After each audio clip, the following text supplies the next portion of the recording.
Hi, welcome to Cousin Culture for 10/20/2018. Game 7 is happening tonight between the Dodgers and the Brewers. So we'll see how that goes. The Brewers did very well yesterday, and they didn't win. They ended up using Hader, which is really important. That really gives them a puncher's chance of winning tonight. Anyway, we're up to The Greatest Show on Earth, which is the Best Picture winner from 1952. It's the only Oscar Cecil B. DeMille won, and I think that's probably the easiest way of understanding why this film, which is often cited as the worst Best Picture winner, I don't actually agree with that. It's not that bad of a film per se. The story is kind of bad, and that's sort of my general opinion on it. It is, though it's really easy to understand why The Greatest Show on Earth won, because Cecil B. DeMille was a very powerful producer, director in Hollywood, and this was his second to the last film. His other major film that came out in the 50s was The Ten Commandments with Charlton Heston as well. And then the other thing is The Greatest Show on Earth is this movie about the Barnum and Bailey and Ringling Brothers Circus. Basically a season and the foibles and the dramatic, all the backstage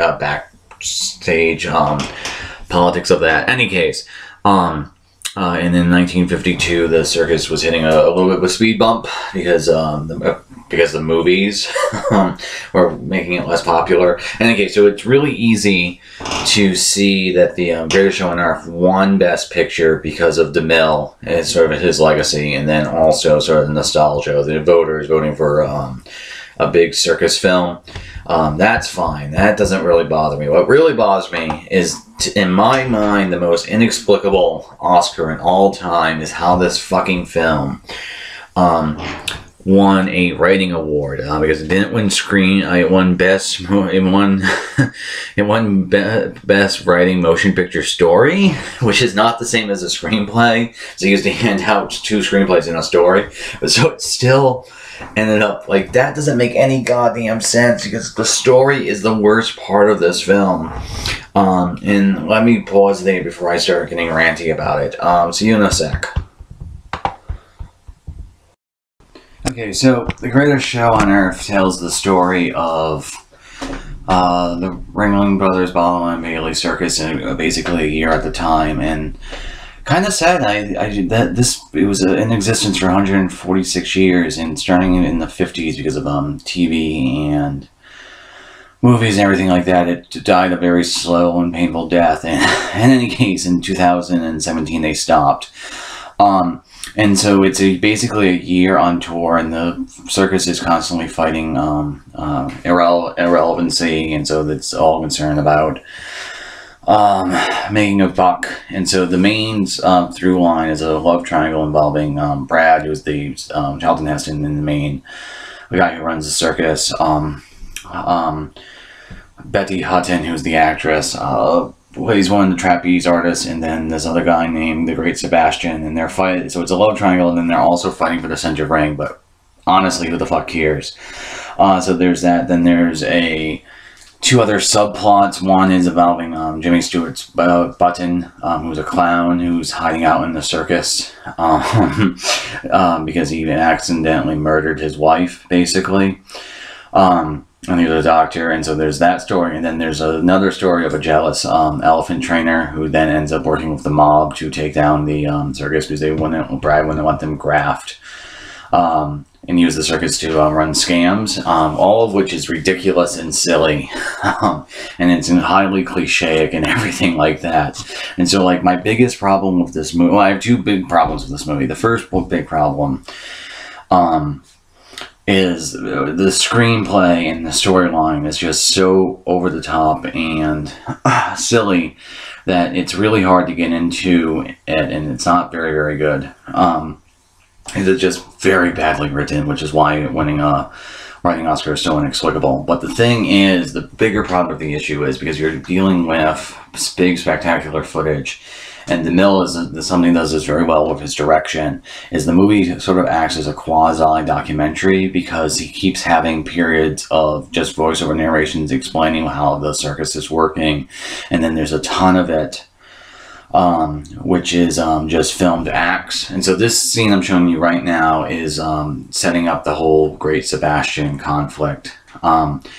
That's the Betty Hutton, and she's the love interest, and she's caught between Brad, who is Charlton Heston, and the Great Sebastian. And now, having rewatched this movie to do Cubs and Culture, I think the story would have worked better if Betty Hutton, who's the main actress, if she didn't get because both Charlton Heston and Cornel West, who plays the Great Sebastian, give a overstated kind of a twink in their eye, basically telling them to say, like, they basically realize they're in a big melodrama, and so they're playing it a little bit for comedy, I guess, or comedic effect, and not all that serious. Especially West, who plays the Great Sebastian. Hutton, on the other hand, is utterly committed to this performance, and it sort of just sinks the entire film because it doesn't fit tonally, because it's too like serious and dramatic, like no one cares. It's a center ring, and it's this bad love triangle, where if she played it more of a glint in her eyes, like as just to say, go with this, it's silly, it would have been fine, but she would have been at least sort of campy, but she's so deeply committed here that she doesn't realize that she's saying lines like, you got sawdust in your veins, which is what is coming up right here. So the writing is bad, but there's ways of playing it where the badness of the writing becomes much more tolerable than how she delivers it. And Heston and West, who play Brad and the Great Sebastian, respectfully realizes that, and so she's sort of the thing that I think, like, the screenplay and the storyline would have been okay if they had any other actress, because she's delivering these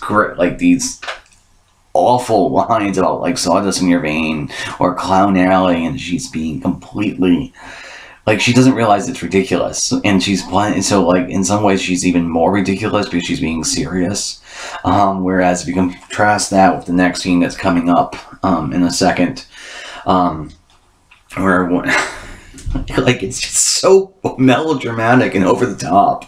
Dear God, I hate this performance. Well, anyway, we compare her to the Great Sebastian, who's coming up in the next scene, just right here, where he has a sort of a great comedic charm to him, where he realizes he's in a big circus spectacle, and so he plays everything a little bit ironically detached, and he's just trying to have fun, and it's a much better tonally the performance. And then Heston kind of committed, but because it's Heston, he always comes across as a little bit of a campy, and so because of that, I think the screenplay is horrible, but Houghton makes it worse. Whereas the best parts of the movie are when she's not on screen, because, again, sort of like Brad's story of trying to get the circus to work is kind of amusing, kind of a good thing. It's just that goddamn love triangle, which it spends so much time in this movie on, just utterly sinks it. Now, the main sort of thing that this movie is very, very good at, and why I ultimately like the film somewhat, is stuff like this. This is an actual circus act, and I would imagine about, it's my favorite act in the film. Especially since I think that's a little boy, not a little girl. So it's sort of a drag performance, I think. I don't know. The wig keeps coming off. Anyway, this stuff is all sort of spectacular, and it's just sort of amazing. And the movie is at its best when DeMille just sort of leans into the fact that he's making a big, goofy, spectacular, over-the-top circus film. And so when the film is doing either those pseudo documentary sequences of the mill explaining how the circus works, or just showing various acts. It's at its best, because this stuff, I mean, given that the Ringling Brothers no longer exist, this is some of the most extensive footage we have of them, especially from the 1950s, where they weren't quite at the height of their popularity, because there's already, in the context of the film, there's already tension coming, the tension of the slowly but surely dying. But still, this stuff is really amusing and entertaining, and at least on that level of just sort of spectacular stuff, it's a deeply amusing film, and it's kind of fun seeing this stuff, because it is kind of campy, and it's very 1950s and sort of has an innocent charm to it. But the thing is, as interesting as this stuff is, the story just keeps bumping in, and so the next sequence, I gotta say this, I love this little gag of putting again, I think that's a boy, and I think that's a drag performer in a sense. I don't know, it's hard to tell. Anyway, I love that little bit of not of the hole in the bag. Anyway, so here's the elephants, and animal rights issues aside, because of course circuses were famously abusive towards elephants. This stuff is really kind of amazing to look at, and so the style of the movie is always to sort of have a big sort of set piece of actual circus performances, because these are actually the elephants. With it, from the Ringling Brothers, but then inject this goddamn awful story. So this is the elephant trainer who's jealous. He's the guy on the ground with the white hat, and he's sexually possessive of Angel, who's you just saw her. So he's gonna have this. It's an absolutely amazing. I can't believe this film. This has to be the most ridiculous fucking thing in all of the Best Picture winners, in terms of just conceptual concept and writing and everything like that. And this is sort of where the problem, like where the movie really suffers, is you're enjoying the elephant act, and it's just sort of amusing and interesting to look at, despite animal rights issues aside, but then they have to inject this goddamn I swear to God, this is, I don't know, attempted murder or blackmail using an elephant, which is absolutely ridiculous, and it's strangely dark, and it makes them, like, no, goddamn it, just let us enjoy elephants. We don't need any goddamn, this feels like a Harry Stephen Keeler thing, who was this crazy, campy author from the 1930s. And so every time you sort of get into the circus acts, the goddamn story keeps bumping into it.